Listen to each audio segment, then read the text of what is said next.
Liverpool do take the lead from a corner, actually. There's a lot of different talking points in this corner. Jay, I'll come to you on it, mate. Obviously, it's a Trent delivery, Trent assist, therefore. Well taken goal from Van Dijk, actually meets it really well. But the major talking point comes before the ball's even kicked, actually, because Trent Alexander-Arnold's arse is on show prior to it. So tell me about that. It was a Trent assist. Nice, yeah, okay, yeah. It was a cracking finish, delivery, yeah, we get it, yeah. It was a real bummer for Chris Wilder. Nice, yeah, that's good. I've run out now, sorry. Yeah, what were we talking about? Yeah, we had a lot of corners. We had a lot of dangerous, a lot of dangerous situations. Some right under the bar, some sort of looped headers. Great finish from Virgil when it comes over. I mean, there's a little bit of a question about the foul, but the fact, I think if it was given on the pitch, I don't think it was going to get overturned. But, you know, the big man comes up again with the goods. That's probably the only thing that's been missing, really. He's been in such good form. And then when he's adding these goals as well, obviously, you know, he started off with that famous one against Everton and he's never really looked back. So if he can... If we can start adding a few of it, and Konate went on a bit of a run of scoring headers at one point. If we can start adding a few cheap headers from Champions League, he got his first one.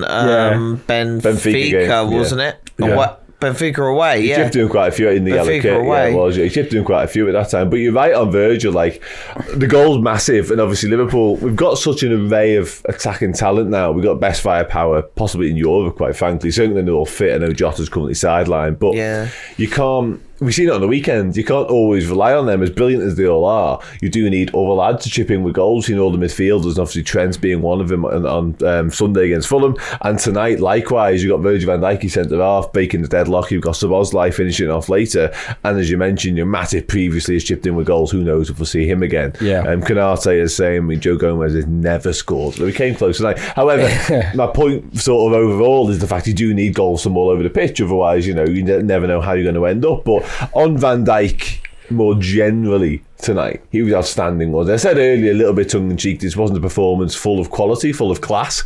However, for him, he was full of quality and full of class, wasn't he? Yeah, I thought both the centre-halves did really well, but Van Dijk, I mean, Konate makes a mistake, and he had a few kind of iffy moments, but there's nothing really from Van Dijk. He had one of those classic... Guy tries to take him on for pace and he just goes, no, just dismissive, almost wave of the arm. Go away. Yeah.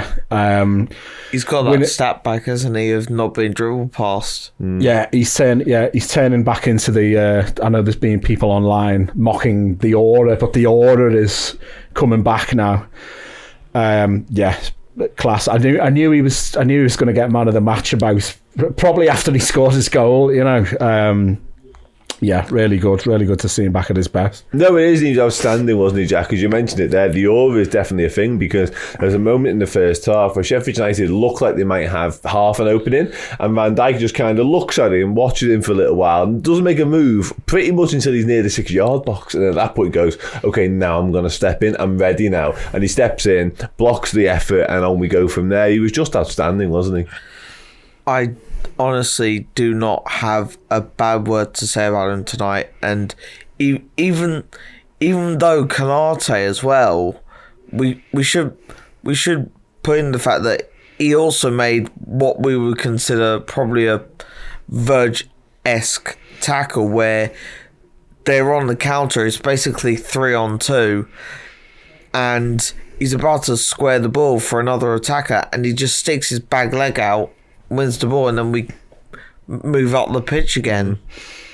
So, as much as we should praise Van Dijk, despite Konate's efforts, despite all that he's done, we can't dismiss the fact that Konate is starting to get back a little bit, and as he needs to do now that Matip seems to be out for what could end up being the remainder of his Liverpool career if he doesn't get a new contract. No, quite possibly. I don't see him getting a contract. I didn't see him getting a contract anyway, despite his sort of turnaround in form. But this injury could have definitely put pay to any chance he had of that. But yeah, I think you're right. I mean, Konate, the stuff's interesting. I think he was good tonight. I don't think he was anywhere near Virgil Van Dijk level. I think he was on a completely different level. I think Konate's got that in him, by the way. I think he's got sort of his ceiling's incredibly high still. He's got all the attributes. He's big, he's strong. He's got the lot. My overriding issue with Konate, and I imagine a lot of people's, is the fact he doesn't stay fit for long enough. No. He doesn't play 10, 15 games on the sprint. And Virgil van Dijk plays,